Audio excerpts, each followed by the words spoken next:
Hi there BookTube, it's Janet and today it's time for a book haul, and the books I've got to show you today are the books I was either given or bought when I went to the recent BookTuber meetup in London in August, and so I'll show you exactly what we got on that day. The first book I've got to show you is His Bloody Project, and that is by Graham McCrae Burnett, and this is longlisted for the Man Booker Prize. Often some of the Man Booker books, they can be a little bit not to my taste. They can be a little bit slow, a little bit too clever for their own good.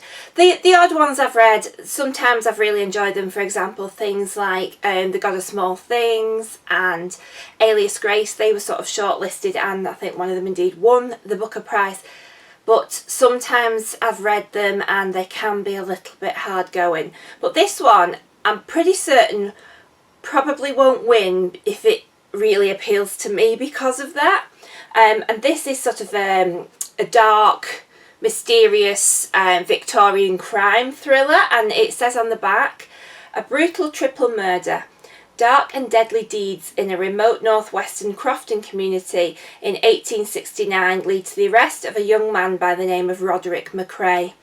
There's no question that McCrae landed the savage blows, but it falls to the country's finest legal and psychiatric minds to uncover what drove him to commit such merciless acts of violence. Is he insane? Only the persuasive powers of his advocate stand between McCrae and the inevitability of the gallows at Inverness. So this is sort of my kind of thing. I love a bit of a psychological thriller, I love a crime drama, I love gothic tales, I love anything set in the 19th century. So yeah, this looks really, really good. You can see sort of like the cover's quite grisly. It's got sort of smeared blood fingerprints and blood stains on it. So I think I'll be getting to that quite soon and I'll let you know what I think of it. Next one I got is a book I had my eye on for quite a while, and I think this was originally an art copy that was in a second-hand shop, and this is Lily and the Octopus by Stephen Rowley. I have had this on my wish list for quite a while, and I think it's only recently come out in hardback, and to be honest, I can't actually remember what it was about, but I was so intrigued by the title, Lily and the Octopus, that it was one that was on my radar as soon as I saw it. So I'll just read to you from the back what it's about. And it says, the world over, a man and his dog remain the most faithful of friends. But for one struggling writer, the unexpected arrival of a small octopus that fixes itself to his beloved dash on Lily's head threatens the bond with his only true friend and throws his life into turmoil. So to me, that just sounds quirky, fun, bizarre. It also sounds like a bittersweet, heartwarming tale, and so I'm intrigued. So I think again this one is another one I'll be getting to quite soon, and I'll let you know what I think of that one. The next one I picked up I think has been around quite a while on BookTube, and that is a short story collection, New World Fairy Tales by Cassandra Parkin. This is in pretty good condition considering I got it second hand, and as you probably know if you watch my channel, I'm doing the Fairy Tale Princesses project with Eleanor, so I'm loving all things fairy tale, want more and more of them, can't wait to sort of keep going with the project and read more extensively around it, so I thought this would be a perfect companion for that sort of little task that we're doing. The next ones I got are a few more graphic novels, so I'm carrying on with the Sunstone series, and this is volume 2, and if you've not read this, this is a story of BDSM between a lesbian couple. It's not remotely seedy, and it's more of a realistic portrayal of a love story really, and it shows that there isn't necessarily anything tacky or shameful in the way people love each other, and I'm really enjoying it. It's really well done, so I'm quite keen to see how that one's carrying on. The next one I got is volume 1 of Nailbiter, and again you probably have known by now I do like a bit of a grisly tale. I'm not entirely sure what it's about, and I'm not really that bothered. I was just intrigued by the title and the cover of it. I don't know if I can just show you the artwork in it. It looks like it's a bit of a high-paced drama. The other booktubers that I was with on the day said it was a good read. It says on the back, Buckaroo, Oregon has given birth to 16 of the vilest serial killers in the world. An obsessed FBI profiler investigating the town has suddenly gone missing, and now an NSA agent must work with the notorious serial killer Edward Nailbiter Warren to find his friend and solve the mystery of where do the serial killers come from. So that just sounds my kind of thing. So Nailbiter, and it's got quite a few names attached to it, Williamson and Henderson. So that's that one. The next one was recommended to me by Caitlin from Kitty G, and she recommended Porcelain, a Gothic fairy tale. And this is by Benjamin Reed and Chris Wildgoose. What a cool name. And again, I've no idea what this one's about, but she said it was really good and I would like it. And it just says on the back, a child's journey over the wall changes her life forever when she meets the porcelain maker. So it says, set it within a world that's a magical echo of our own.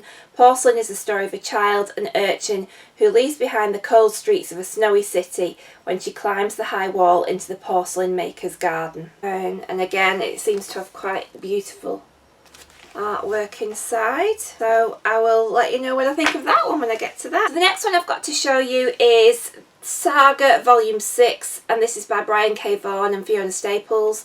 I'm absolutely loving this series, and this volume brings me right up to date now. There aren't any more out yet in the collected versions of them, so I'm up to date, and so I'm going to have to wait like everybody else for the next volumes to come out.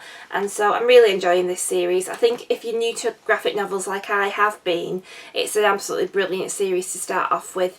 It's clever. There's a lot of story threads going on. The characters are quite believable. They certainly are characters that you feel empathy for, and I do actually really like them and feel like I'm rooting for them through the story. So if you've not read any graphic novels, I thoroughly recommend Saga as a place to start. Next one I got, we did a bit of a swap on the day with some books that people had read and were getting rid of, and this was given to me by Mercedes from Mercy's Bookish Musing, and this is Harrow County by Cullen Bunn and Tyler Crook. And again, I think this is a bit of a horror one. It says, young Emmy always knew that the woods were surrounding her home were crawled with ghosts and monsters, the countless haunts of Harrow County. But on the eve of her 18th birthday, she learns that she is connected to these creatures and to the land itself in ways she never could have imagined. So there's that one. And obviously, you know, there's a bit of grisliness in it. And all, you know, classic horror is don't go into the woods. So I've got that one. She also gave me volume 1 of Lady Mechanica, and this says it's by Benitez and Steigerwald. And I think this is a bit steampunky, which again, if you know, it's one of the genres that I've discovered this year and really enjoyed. And it says, the tabloids dubbed her Lady Mechanica, the sole survivor of a mad scientist's horrific experiments which left her with mechanical limbs. Having no memory of her captivity or her former life, Lady Mechanica eventually built a new life for herself as an adventurer and private investigator, using her unique abilities to solve cases the proper authorities couldn't or wouldn't handle, but she never stopped searching for the answers to her own past.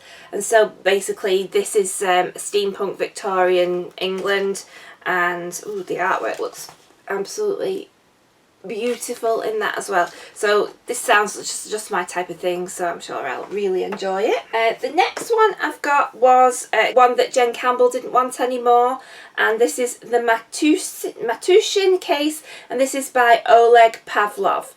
And this I think is a bit of a Russian crime drama. It says, suddenly he understood quite clearly that they were all afraid.